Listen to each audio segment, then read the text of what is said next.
Welcome to Week and Geek, your new comics preview for January 16th. I'm Mike Ortiz. I'm the Chris Brown. What do you got? Well, I'm going to lead off here with Indestructible Hulk. This is issue number 3.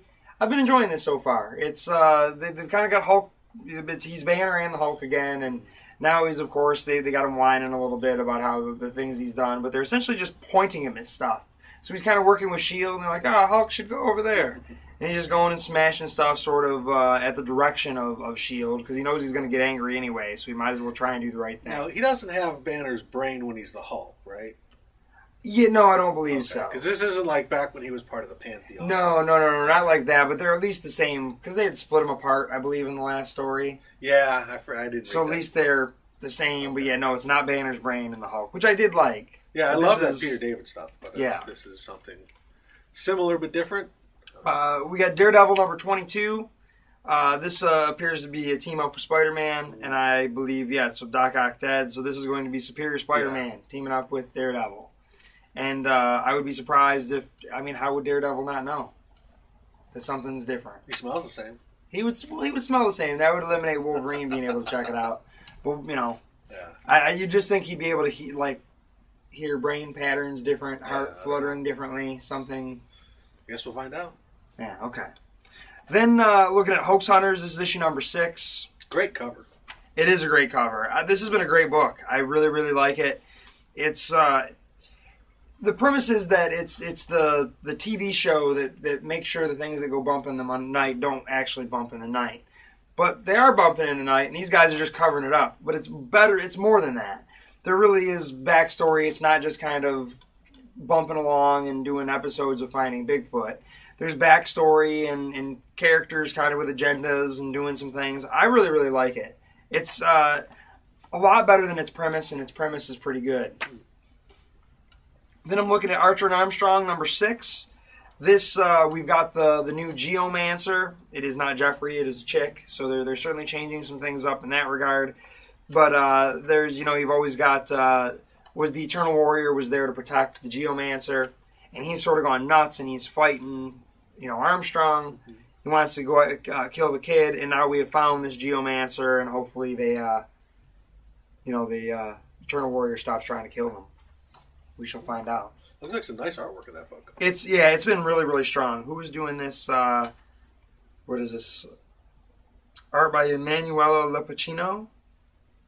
Solid art. Yeah, it looks really. I think a lot of the Valiant stuff has looked really good. Well, and they seem to, like they did the first time around, have a real classic, clean line, clean-looking style. Yes, and that brings us to Bloodshot. Another great cover. This is apparently leading into the Harbinger Wars, which is going to be the big crossover. Bloodshot has, I think, left Project Rising Spirit, and he finds that it ties into, the Harbinger stuff and the Harbinger Foundation and Harada. So this is all going to go, smashing headlong into each other. I believe maybe he's saved some Harbingers, some superpowered kids, and we're going to see where all that goes. Like I said, it's going to lead, I believe, headlong right into the whole Harbinger Wars. And let's see what it says at the end here. Does it give us any kind of a clue? Where is it going? To be continued in Harbinger 0. Or is that the preview to Harbinger 0, which they also do to me sometimes? Yeah, that's what that was. What is this? No, looks like it's still next issue, but I guess we're spiraling into whatever they're trying to do. Then I'm looking at Mars Attacks, The Real Ghostbusters. Last week it was Mars Attacks Kiss. Didn't really cover it on the show. I hadn't been reading the Kiss book. Wasn't written by John Layman. This is written by Eric Burnham. He's done some other things. Doesn't he do the Ghostbuster thing? I believe so it is the actual Ghostbusters writer. So, I think this should be a perfect fit. Yeah, much like I thought. Makes a lot more sense than Kiss. Yes, and I thought the Popeye thing was an interesting approach. This is just a perfect fit. You got Ghostbusters fighting the Martians. Yeah. That's going to be fun. The artwork looks all right. Not necessarily as good as the regular series art, which I think is really strong. They must have gotten a different person to jump on this. They usually do. But, I don't know. Should be fun. I can't imagine it wouldn't be fun. It's the writer of the actual series, and it's a kind of a no-brainer. Yeah. It's just Martians instead of ghosts. Yeah, exactly. Why not? Of course you'd need the Ghostbusters if there was a Martian invasion. This is true. I'm going to start off with All New X-Men. This is number 6. A lot of these have been coming out. Yeah. It's been out for 2 months, and they're already 6 issues in. This has been a really good book. This is Yeah. I think the best of the Marvel Nows, at least the ones that I've read. So the X-Men from the past are in the present now. They're not going to go back until they've somehow fixed things in the present. That's right. their basic idea. Kitty Pryde is basically going to be in charge of them. This is the second storyline. We've got actually David Marquez on the artwork to give Stuart Immonen a break.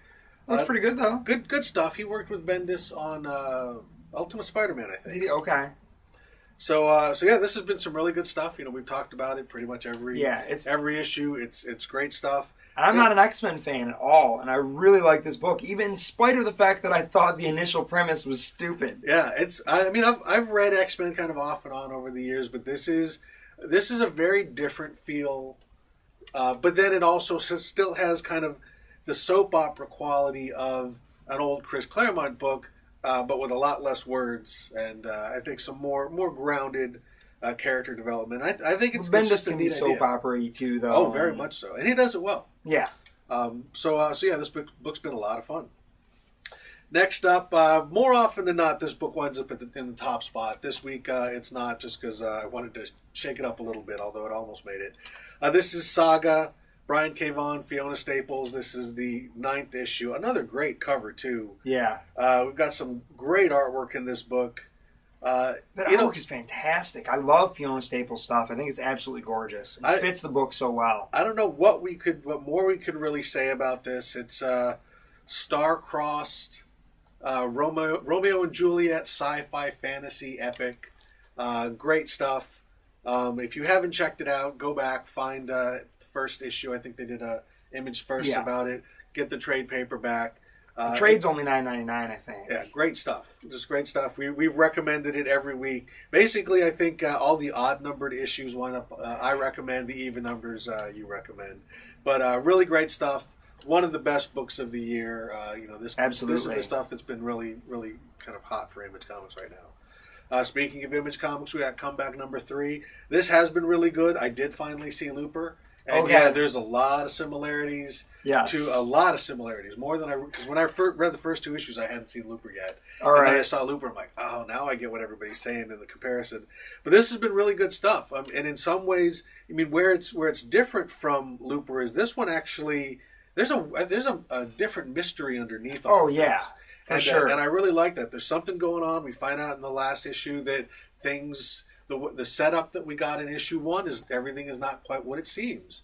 Correct. So it's moving along pretty quickly. It's only 4 issues, right? I think so, which is good. And so far, at least, there have been no temporal paradoxes to screw things up that we're aware of. So far, this is only the 3rd issue. But yeah, this has really been a great book that kind of came out of nowhere. I did not really know much about it, but it's a clever idea, really nice, simple artwork, kind of David Mazzucchelli looking, great color. Really surprised, but another good sci-fi book from Image. Next up, Green Lantern, the animated series. Looks like we don't have Art and Franco on this one, but this has again been a solid book. It's the kid friendly. It's based on the cartoon series, which is finally back on the air. This has been a lot of good stuff, one and done issues. Nothing's really carrying over story wise. So if you like some good old fashioned Green Lantern stuff, this is the book to pick up. Next up, Highways by IDW. This is a John Byrne sci-fi book. Art looks great. You know, the stuff that Byrne's been doing for IDW I thought was pretty solid. The Damocles Project, the Star Trek stuff. I think John Byrne's kind of sort of found a new home at IDW. And it's good-looking stuff. I've always liked Byrne's sci-fi stuff. So we'll see what's going to happen here. I know nothing about this book. Me neither. Other than it's sci-fi, it's John Byrne. That's the only 2 things I needed. Really nice artwork. I mean, I know there was a period where Byrne's stuff was a little weaker, but man, he's back. Yeah, agreed. So give that a shot.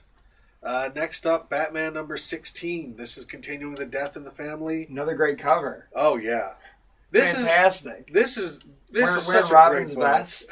Oh, that's creepy. Like that's great. And Robin's mask on top of his own fake or his own face mask thing. This has just been the creepiest Batman story I've read in ages. Yes. Snyder just does such a great job with this kind of vibe, with this feel. I listened to an interview with him recently, and he really loves Batman. He really gets Batman, and it really is showing here. I can't recommend this enough. The art's fantastic. Yeah, stunning artwork by Greg Capullo. All those years where he was kind of hidden away on Spawn. Yeah. And now he's on a character that I think is worthy of his abilities. Great stuff. This is, I still think this is the best of the New 52, the best thing DC's putting out. Really great book. That's my stack. All right, well, that'll bring me to the top of my stack here, which I'm looking at New Avengers. This is issue number 2. This is a Hickman book. Mm-hmm. That first issue was Black Panther-centric. Yep. There was a threat going on, some stuff was happening, and he calls in the big guns. He calls in the Illuminati. They all say, we're going to regret doing this. But I think it's... Hickman's so good with the conspiracies. Yeah. This is going to be fantastic. Yeah. That first issue was so good, and it really felt like just a taste. Mm-hmm. That thing that I felt like I was missing in the first issue of Avengers, I definitely got in New Avengers. Mm. And I thought the first issue of Avengers was great. Second issue was even better. He's building this thing. There's certainly lots of threads, but it just didn't feel like the grand conspiracy-driven stuff that he's usually doing, and here it is. Yeah, I mean, if you're a fan of the Manhattan Project, he writes smart guys running things from behind the scenes. He does a real good job with that. Yes, his team here is Black Bolt, Namor, Reed Richards, Iron Man, Captain America, Doctor Strange, who has a third eye in the middle of his head, Black Panther, and Professor Xavier, who's deceased but is living through the Mind Gem. Is that what they're telling me here? What? I don't know. Right. I don't know what's going on there. But, should be interesting. Definitely. And is that how they just brought back Xavier? I don't know. Did they just bring Xavier back on the intro page of New Avengers? I don't know. That's what I'm looking at, and I'm really excited about it. My top pick is an unusual one. I wanted something a little different. This is Threshold presents The Hunted. Threshold is a new sci-fi book from DC. It's written by Keith Giffen, who's done some great sci-fi stuff. Sure. He's the one who sort of launched all of the Annihilation stuff, that whole thing that Abnett Lanning picked up. It's got the Green Lantern that was featured in the New Guardians annual. Plus, it's got Larfleeze.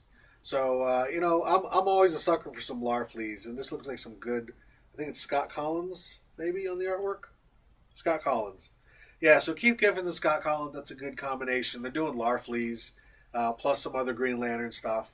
How could I not give this a shot? This is really going to be supposedly kind of DC's new, kind of the centerpiece of their cosmic stuff, I guess. Even though Green Lantern's in here, I think there's going to be some other non-Green Lantern stuff down the road.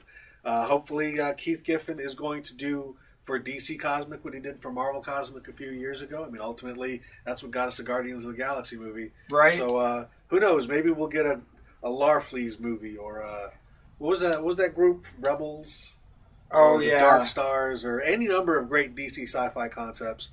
Hopefully, he'll reinvent them in this book, and maybe we'll get some new life into some old ideas.